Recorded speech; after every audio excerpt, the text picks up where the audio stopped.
सोचा है कि राजस्थान के एक छोटे से गांव खाटू में ऐसा कौन सा रहस्य छिपा है जो हर साल करोड़ों श्रद्धालुओं को वहां खींच लाता है? आखिर ऐसा क्या है उस मंदिर में जहां लोग एक सिर की मूर्ति के आगे नतमस्तक हो जाते हैं? क्या आपने कभी सुना है कि किसी व्यक्ति ने युद्ध में जाने से पहले अपना सिर दान कर दिया हो और वो सिर बिना शरीर के पूरी महाभारत का युद्ध देखता रहा, और यही सिर आज खाटू धाम में एक भगवान के रूप में पूजित है? यह कहानी कोई साधारण देवता की नहीं, यह कहानी है बारबरीक की, घटोत्कच के पुत्र की, एक ऐसे वीर की जिसे श्री कृष्ण ने स्वयं कलयुग का भगवान घोषित किया था। लेकिन सवाल यह है, क्यों? बर्बरीक ने ऐसा क्या किया कि कृष्ण को उनका सिर मांगना पड़ा? और क्या सच में खाटू श्याम वही बारबरीक हैं? हर साल फागुन महीने में करीब 1 करोड़ से ज्यादा श्रद्धालु खाटू श्याम के दरबार में हाजिरी लगाते हैं। कई लोग दावा करते हैं कि उनके यहाँ जाने भर से उनकी अधूरी मनोकामनाएं पूरी हो जाती हैं। किसी को नौकरी मिलती है, किसी को संतान सुख, तो कोई मृत्यु के मुंह से लौट आता है। क्या यह केवल संयोग है या खाटू श्याम जी में वाकई कोई अलौकिक शक्ति है? खाटू श्याम के मंदिर के भीतर एक अनोखा वातावरण रहता है। वहां की मूर्ति केवल एक शीश है, लेकिन उसमें इतनी ऊर्जा है कि लोग उसके सामने घंटों ध्यान में बैठे रहते हैं। कुछ लोग बताते हैं कि उन्होंने वहां दिव्य प्रकाश देखा, कुछ कहते हैं कि उनके शरीर में कंपन महसूस हुआ। क्या यह केवल श्रद्धा है या विज्ञान की पहुंच से बाहर कोई शक्ति? और ये भी सोचिए, क्यों कहा जाता है कि जब कलयुग में अधर्म चरम सीमा पर पहुंच जाएगा, तब यही श्याम बाबा नील घोड़े पर सवार होकर युद्ध के मैदान में उतरेंगे? क्या यह केवल एक प्रतीकात्मक विश्वास है या किसी आने वाले महायुद्ध का संकेत? इतिहासकारों के पास इसके जवाब नहीं है और विज्ञान की भाषा यहां मौन हो जाती है। लेकिन लाखों भक्त कहते हैं, हारे का सहारा खाटू श्याम हमारा। जो भी श्याम के दरबार में आता है खाली हाथ नहीं जाता। और सबसे बड़ा सवाल, क्या आज भी खाटू श्याम मंदिर में रात को वह सिर सोता है? क्या मूर्ति में कोई चेतना है, कोई दिव्य ऊर्जा?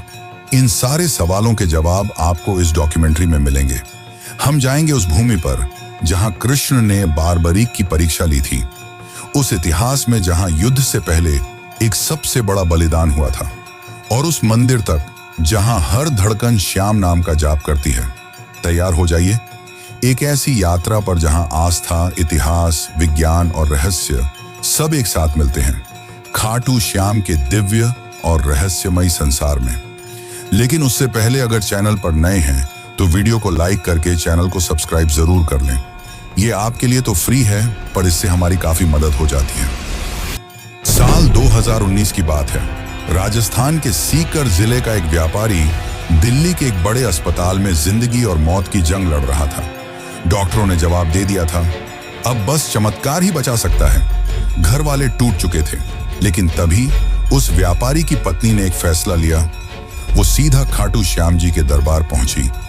आंखों में आंसू, हाथ में नारियल और दिल में एक ही संकल्प, हे श्याम बाबा, अगर मेरे पति को जीवन दान मिला तो मैं हर साल आपके दरबार में सेवा करूंगी। कहते हैं अगले ही दिन उस व्यक्ति की हालत में चमत्कारी सुधार हुआ। डॉक्टर तक हैरान थे, लेकिन यह सिर्फ एक कहानी नहीं है। ऐसे हजारों किस्से खाटू धाम से जुड़े हैं, जहां विज्ञान की सीमाएं खत्म हो जाती हैं और आस्था शुरू होती है। राजस्थान की तपती रेत पर जब सूर्य की किरणें पड़ती हैं, तो लगता है मानो इतिहास की कोई सुनहरी परत जाग उठी हो। इस पावन भूमि की हर सांस में कोई ना कोई गाथा बसी हुई है। इन्हीं गाथाओं में एक है खाटू श्याम की। सीकर जिले में बसे इस मंदिर को लेकर केवल श्रद्धा ही नहीं, रहस्य भी जुड़ा है। कहते हैं यह मंदिर केवल एक पूजा स्थल नहीं, बल्कि एक ऐसी जीवित गाथा है जो आपको महाभारत काल से जोड़ती है। एक ऐसे योद्धा से मिलवाती है जो युद्ध में लड़ने नहीं, सिर कटाने आया था। एक ऐसा वीर जिसने श्री कृष्ण की एक परीक्षा के लिए अपना शीश तक समर्पित कर दिया, वो भी हंसते हुए। क्या आपने कभी सुना है कि किसी का कटा हुआ सिर युद्ध भूमि देखता रहा और फिर वर्षों बाद वही सिर कलयुग में भगवान बन गया? यह वही स्थान है जहां सिर की पूजा होती है, शरीर की नहीं। जहां मंदिर के गर्भगृह में कोई सामान्य मूर्ति नहीं, बल्कि एक ऐसा सिर विराजमान है जिसे वर्षों तक जमीन के नीचे दबा रखा गया था। क्या वाकई वह कुंड जहां से यह मूर्ति निकली आज भी दिव्य ऊर्जा से भरा हुआ है। और यह कैसे संभव है कि उस कुंड में जल का स्रोत किसी को नहीं मालूम, फिर भी वह कभी सूखता नहीं? मंदिर के भीतर कुछ विशेष परंपराएं निभाई जाती हैं, जैसे निशान चढ़ाना। लेकिन क्या आपने कभी सोचा है कि ये निशान केवल एक प्रतीक हैं, या फिर इनसे जुड़ी कोई ऊर्जा वाकई काम करती है? हजारों लोग दावा करते हैं कि उन्होंने खाटू श्याम से कुछ मांगा, निशान चढ़ाया और फिर वो चमत्कार हुआ जिसे वो खुद भी नहीं समझ सके। क्या ये केवल संयोग था या किसी अदृश्य शक्ति की कृपा? इतना ही नहीं, मंदिर से कुछ दूरी पर स्थित है एक प्राचीन शिवलिंग, जिसे औरंगजेब ने तोड़ने की कोशिश की थी। लेकिन कहते हैं जैसे ही उसके सैनिकों ने उस पर वार किया, कुछ ऐसा घटा कि पूरा लश्कर डर के मारे पीछे हट गया। आज भी वह टूटा हुआ शिवलिंग एक चेतावनी बनकर खड़ा है। पर यह कैसा भय था जो एक क्रूर शासक को भी पीछे हटा गया? मंदिर में आने वाले लोग बताते हैं कि वहां पहुंचते ही कुछ महसूस होता है। किसी को स्वप्न में दर्शन होते हैं, किसी को जीवन की सबसे बड़ी समस्या का समाधान मिलता है। और इनमें एक बात समान है, एक अदृश्य उपस्थिति, एक रहस्यमयी शक्ति जो शब्दों से परे है। क्या यह श्रद्धा की शक्ति है या उस स्थान से जुड़ी कोई प्राचीन चेतना? और शायद सबसे चौंकाने वाली बात यह है कि खाटू श्याम मंदिर के भक्त सिर्फ भारत तक सीमित नहीं, इंग्लैंड, अमेरिका, ऑस्ट्रेलिया जैसे देशों से भी लोग यहाँ निशान यात्रा करने आते हैं। यह श्रद्धा किसी भाषा, किसी जाति, किसी धर्म की मोहताज नहीं, बस एक भावना चाहिए, भक्ति। और इस भक्ति में ही छिपे हैं वो प्रश्न जो सदियों से लोगों के मन को कुरेदते आए हैं। क्या खाटू श्याम ही कलयुग के विष्णु अवतार हैं? क्या वो सच में नील घोड़े पर सवार होकर अंतिम युद्ध में उतरेंगे? क्या वो प्रतिमा सच में चेतन है? क्या श्याम बाबा आज भी भक्तों से संवाद करते हैं? क्या उनकी प्रतिमा रात में विश्राम करती है जैसे कोई जीवित सत्ता? इन सभी सवालों के जवाब आपको इस डॉक्यूमेंट्री में मिलने वाले हैं। और साथ ही हम जानेंगे कि आप कैसे खाटू श्याम की यात्रा कर सकते हैं और आपको कब यहां जाना चाहिए। यह केवल एक वीडियो नहीं, बल्कि एक यात्रा है, श्रद्धा और रहस्य की, इतिहास और चमत्कार की, और सबसे अहम उस दिव्य अनुभूति की जिसे शब्दों में नहीं बांधा जा सकता। तो आइए चलिए उस रास्ते पर जो आपको केवल एक मंदिर नहीं बल्कि एक चमत्कार से रूबरू कराएगा, खाटू श्याम का चमत्कार। बाबा खाटू श्याम का संबंध महाभारत काल से माना जाता है। वे घटोत्कच के पुत्र थे। कथा की शुरुआत होती है उस अंधकारमय दौर से जब कौरवों और पांडवों के बीच तनातनी अपने चरम पर थी। हस्तिनापुर का राजमहल राजनीति, द्वेष और षड्यंत्रों का केंद्र बन चुका था। दुर्योधन के मन में पांडवों के प्रति द्वेष दिन ब दिन बढ़ता जा रहा था। उसे यह भय सताने लगा था कि यदि युधिष्ठिर को राज्य मिला तो भविष्य में कौरवों की सत्ता समाप्त हो जाएगी और वह स्वयं एक सेवक बनकर रह जाएगा। इसी भय और ईर्ष्या ने उसे एक भयावह योजना बनाने को प्रेरित किया, पांडवों को समाप्त कर देने की योजना। भीष्म पितामह ने जब धृतराष्ट्र को युधिष्ठिर के राज्याभिषेक का सुझाव दिया, तब दुर्योधन ने धृतराष्ट्र के मन में विष भर दिया। उसने कहा, यदि एक बार युधिष्ठिर राजा बन गया तो फिर कभी यह राज्य हमारे पास नहीं लौटेगा। धृतराष्ट्र युधिष्ठिर को योग्य मानते थे, लेकिन दुर्योधन के आग्रह के सामने वह असहाय हो गए और पांडवों को वाराणावत भेजने का निर्णय ले लिया। लेकिन यह सिर्फ एक यात्रा नहीं थी, यह एक घातक जाल था। दुर्योधन ने वाराणावत में एक महल बनवाया, ऐसा महल जो बाहर से तो वैभवशाली दिखता था, लेकिन भीतर से एक अग्निपाश था। लाक्षागृह यानी वह भवन लाख, चर्बी, सूखी घास और अन्य ज्वलनशील वस्तुओं से बना था। उसका इरादा था कि एक रात जब पांडव गहरी नींद में हों, उस महल को आग लगाकर उन्हें सदा के लिए समाप्त कर दिया जाए। लेकिन नियति ने इस षड्यंत्र को असफल करने के लिए एक और योजना रची थी, और उसमें शामिल थे विदुर। उन्हें इस षड्यंत्र का आभास हुआ और उन्होंने पांडवों को गूढ़ संकेतों में आगाह किया। विदुर ने सुरंग खुदवाने वाले कारीगर को भेजा और कहा कि एक गुप्त रास्ता वन तक बनवा लिया जाए ताकि आपातकाल में जीवन बचाया जा सके। फिर वह रात आई जब पुरोचन ने महल को अग्नि के हवाले करने की योजना बनाई, लेकिन इस योजना से पहले ही भीम ने प्रतिकार किया। अग्नि वहीं फैली, लेकिन अपने साथ पुरोचन उसकी योजना और निर्दोष भीलनी को भी ले गई। उधर पांडव सुरक्षित सुरंग से निकलकर हिंडनी नदी के किनारे पहुंचे और विदुर द्वारा भेजी गई नौका में सवार होकर दूर एक घने जंगल में जा पहुंचे। और यहीं से प्रारंभ होती है एक नई कथा, एक वीर योद्धा, एक राक्षसी कन्या और एक ऐसे पुत्र की गाथा जो आगे चलकर 3 बाणों से युद्ध का रुख बदलने की शक्ति रखता था। इस जंगल में रहते थे हिडिंब और उसकी बहन हिडिंबा। हिडिंब एक नरभक्षी राक्षस था जो मानव मांस खाकर जीता था। उसने अपनी बहन को आदेश दिया कि जंगल में विचरते पांडवों को मारकर उसका भोजन तैयार करें, लेकिन नियति ने इस कहानी को कुछ और ही रूप देना तय किया था। जब हिडिंबा भीम के सामने पहुंची तो वह उसके वीर व्यक्तित्व और तेजस्विता पर मोहित हो गई। राक्षसी होते हुए भी उसके भीतर प्रेम की एक ज्योति जल उठी। भीम की रक्षा करते हुए हिडिंबा अपने भाई से विरोध कर बैठी। इससे नाराज होकर हिडिंब ने भीम पर आक्रमण किया और फिर शुरू हुआ एक घमासान संग्राम। यह युद्ध शक्ति और छल का नहीं बल्कि धर्म और अधर्म के बीच था।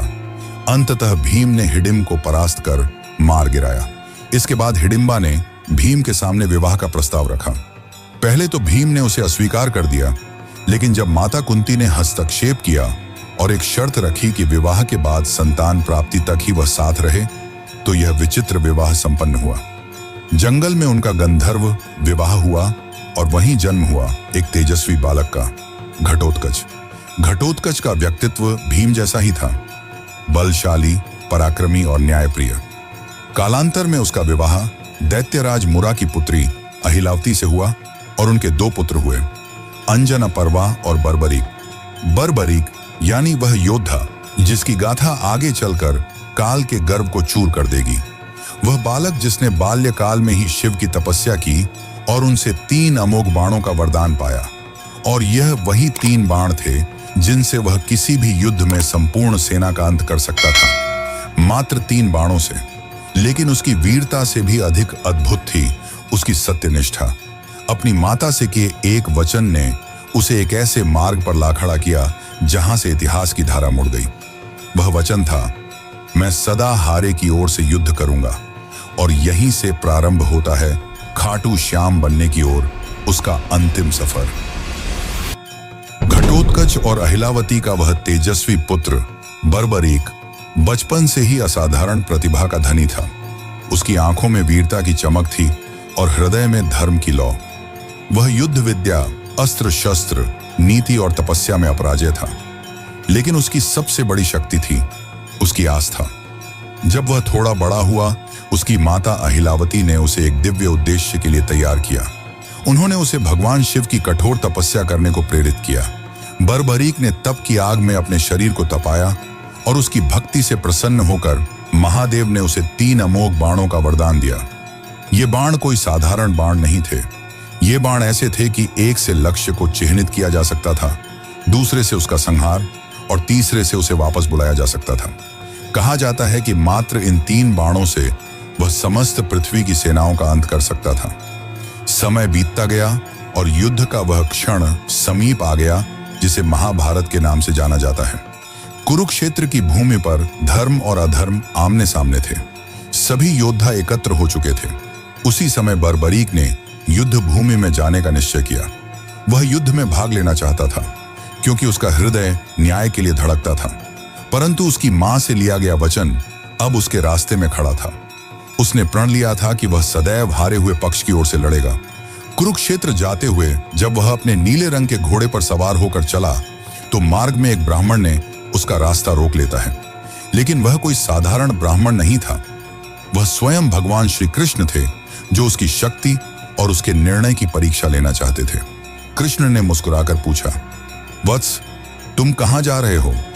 बर्बरीक ने उत्तर दिया, हे ब्राह्मण, मैं महाभारत के युद्ध में जा रहा हूं। मेरा कर्तव्य है कि मैं उस पक्ष के लिए युद्ध करूं जो हार रहा हो। कृष्ण ने उसकी वीरता पर संदेह नहीं किया, लेकिन उसके निर्णय से उत्पन्न होने वाले परिणामों की गहराई को समझाना आवश्यक था। उन्होंने पूछा, यदि तुम केवल हारे हुए पक्ष की ओर से लड़ोगे तो युद्ध का क्या होगा? बर्बरीक ने गंभीरता से उत्तर दिया, जहां हार होगी मैं वहां जाऊंगा और जिस ओर मैं जाऊंगा वह जीत जाएगी। यह सुनकर श्री कृष्ण का हृदय कांप उठा। उन्हें स्पष्ट हो गया कि यदि बर्बरीक युद्ध भूमि में उतर गया तो युद्ध का संतुलन टूट जाएगा। धर्म और अधर्म की रेखाएं धुंधली हो जाएंगी। पांडवों की विजय असंभव हो सकती थी। तभी उन्होंने बर्बरीक की परीक्षा ली। उन्होंने एक वृक्ष की ओर इशारा करते हुए कहा, अगर तुम इतने पराक्रमी हो तो इन पत्तों को एक बाण से भेद कर दिखाओ। बर्बरीक ने ध्यान लगाकर अपना पहला बाण चलाया और वह बाण वृक्ष के हर पत्ते को छेदने निकल पड़ा, लेकिन एक पत्ता बच गया जो श्री कृष्ण ने अपने चरणों तले छुपा लिया था। बाण हवा में घूम रहा था, खोज रहा था और अंत में श्री कृष्ण के चरणों के पास रुक गया। तब बर्बरीक ने बड़े विनम्र भाव से कहा, हे ब्राह्मण, कृपया अपना चरण हटा लें, वरना यह बाण आपको घायल कर देगा। श्री कृष्ण मुस्कुराए। उन्हें उस क्षण वह विराट पुरुष दिखाई दिया जिसमें वीरता और विनम्रता दोनों का अद्भुत मेल था। अब समय था अंतिम परीक्षा का। कृष्ण बोले, हे वीर, क्या तुम मुझे एक दान दे सकते हो?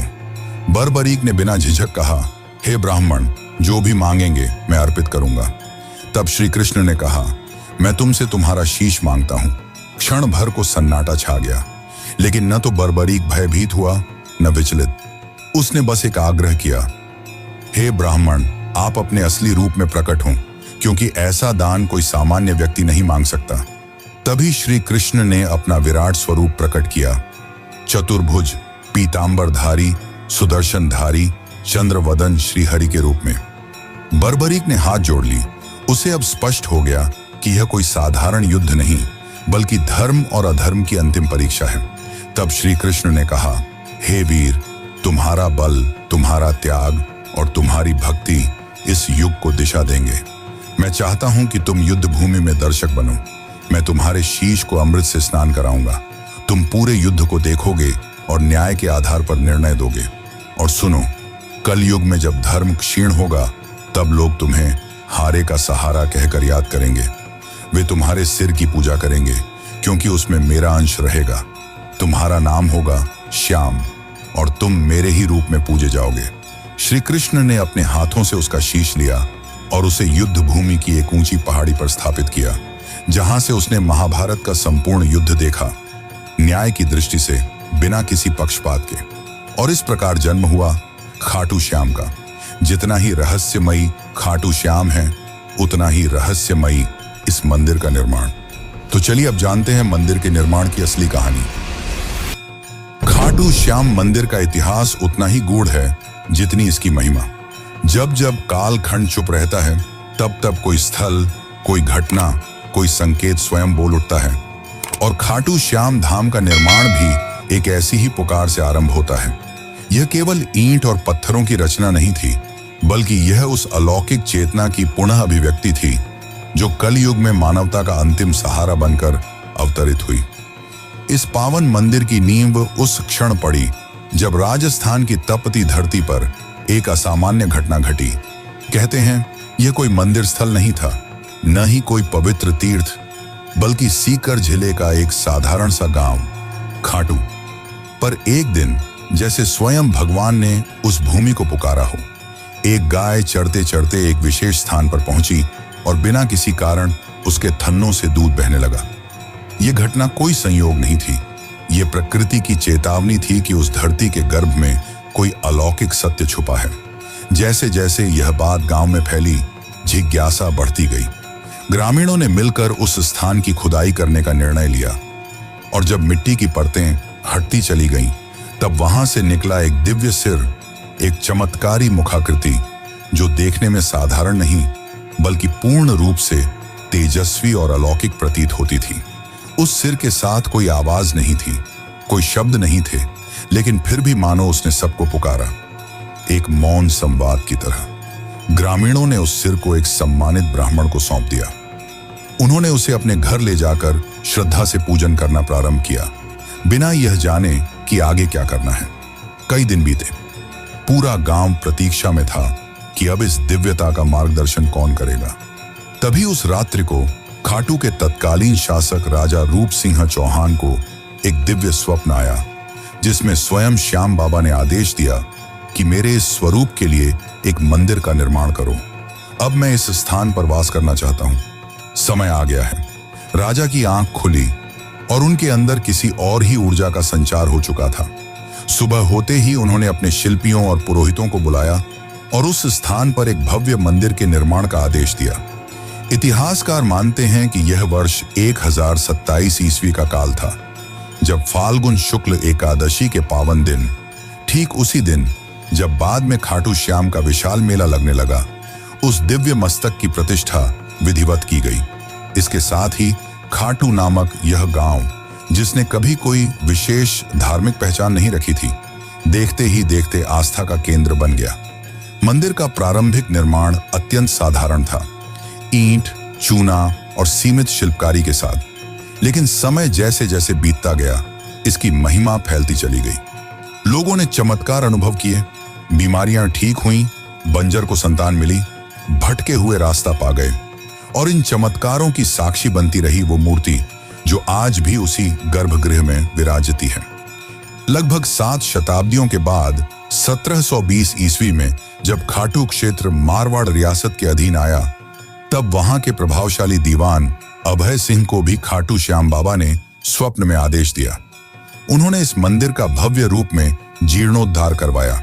संगमरमर की नक्काशी, सोने चांदी से अलंकृत द्वार और विशेष प्रकार के दुर्लभ पत्थरों से गर्भगृह की सज्जा की गई।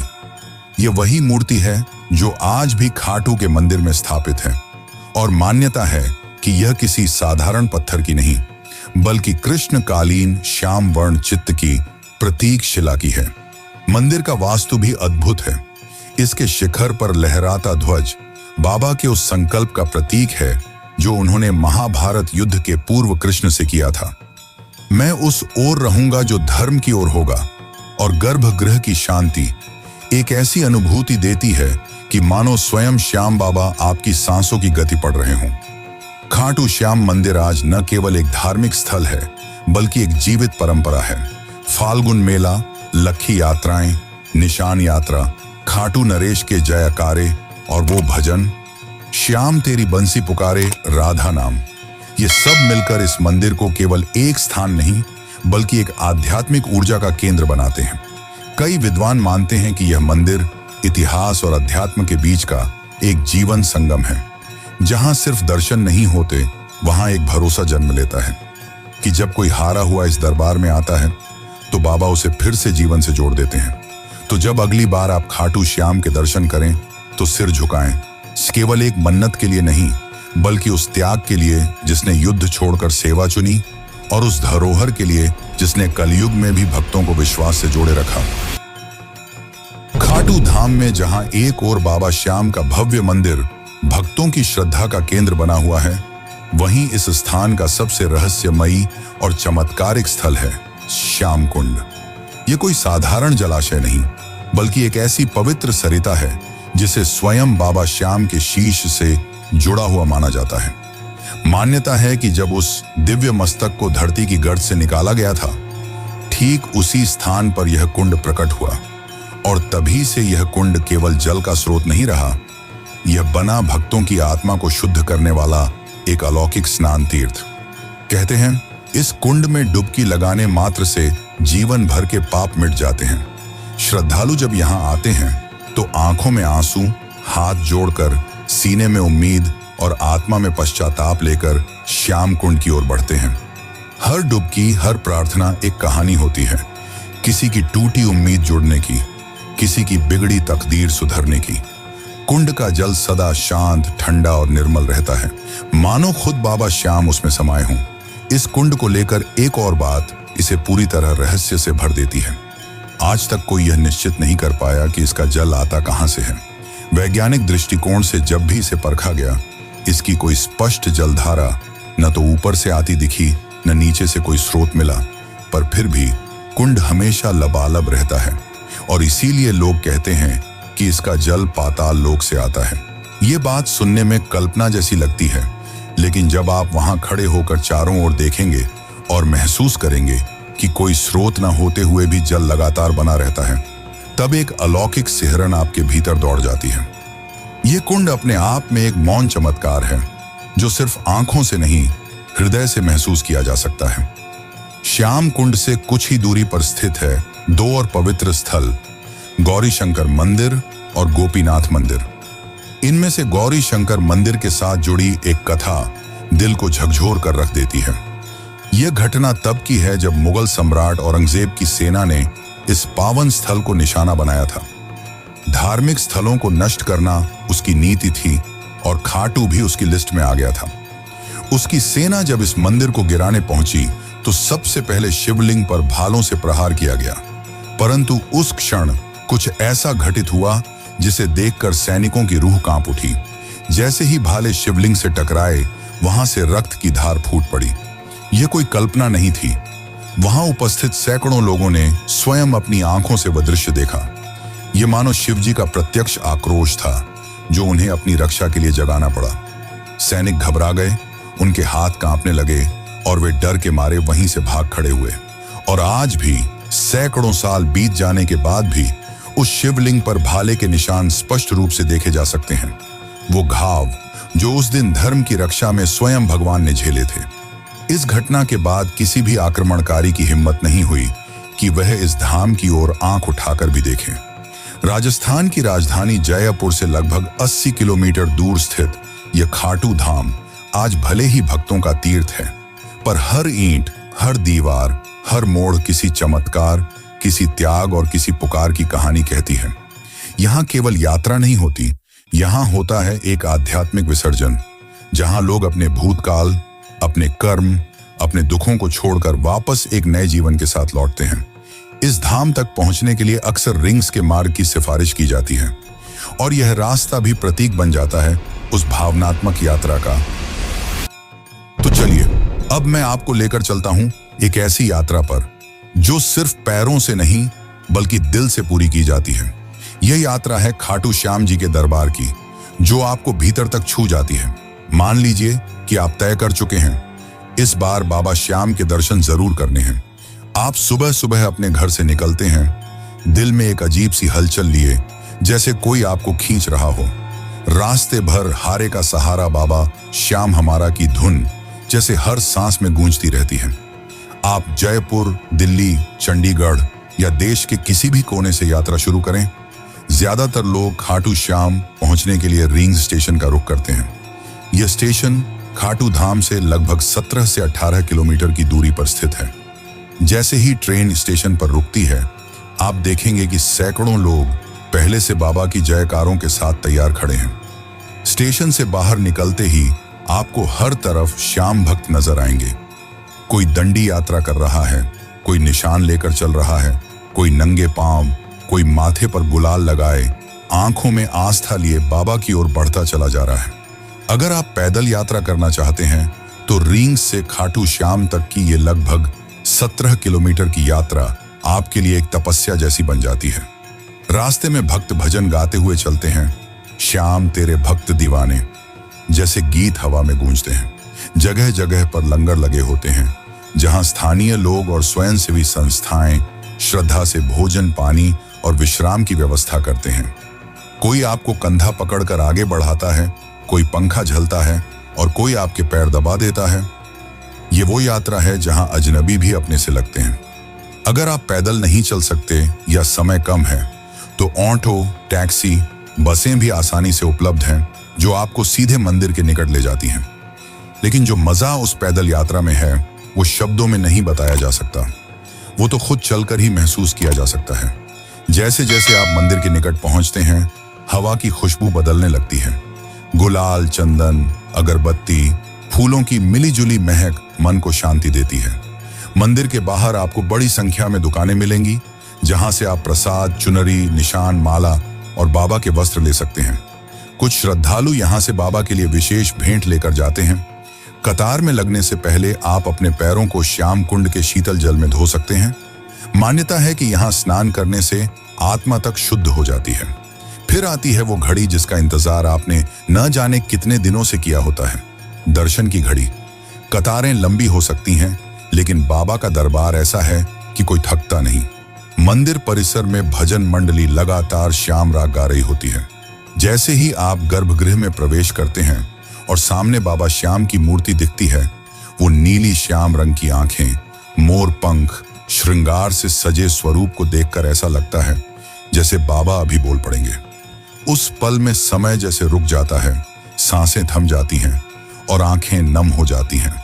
दर्शन के बाद आप वहीं मंदिर परिसर में बैठकर कुछ देर आंखें बंद कर लें तो लगेगा जैसे जीवन में जो उलझनें थीं वो हल हो गई।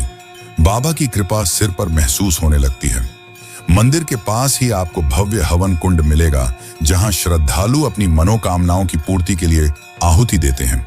मंदिर के बाहर आपको प्याऊ, प्रसाद वितरण केंद्र और आराम के लिए साधु संतों की छांव में बैठने का भी अवसर मिलेगा।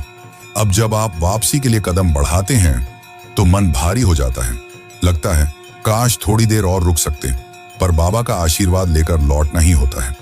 साथ में लेकर जाते हैं उस यात्रा की स्मृतियां, वो चांटिंग की गूंज, वो प्रसाद की मिठास, वो कुंड की ठंडक और बाबा के दर्शन की गर्माहट। ये यात्रा कोई सामान्य तीर्थ यात्रा नहीं, ये एक भावनात्मक पुनर्जन्म है। यहां आप कुछ छोड़कर नहीं जाते, आप कुछ लेकर नहीं जाते, आप खुद बदल कर लौटते हैं। और जब कोई आपसे पूछता है कि कैसा रहा खाटू श्याम जी का सफर, तो आप मुस्कुराकर कहते हैं, बाबा ने बुलाया था और सब कुछ बदल गया। तो दोस्तों, अगर आपको ये खाटू श्याम जी की रहस्यमयी और भावनाओं से भरी यात्रा पसंद आई हो तो इस वीडियो को एक प्यारा सा लाइक जरूर दीजिए और कमेंट में जय श्री श्याम लिखकर अपने भाव प्रकट कीजिए।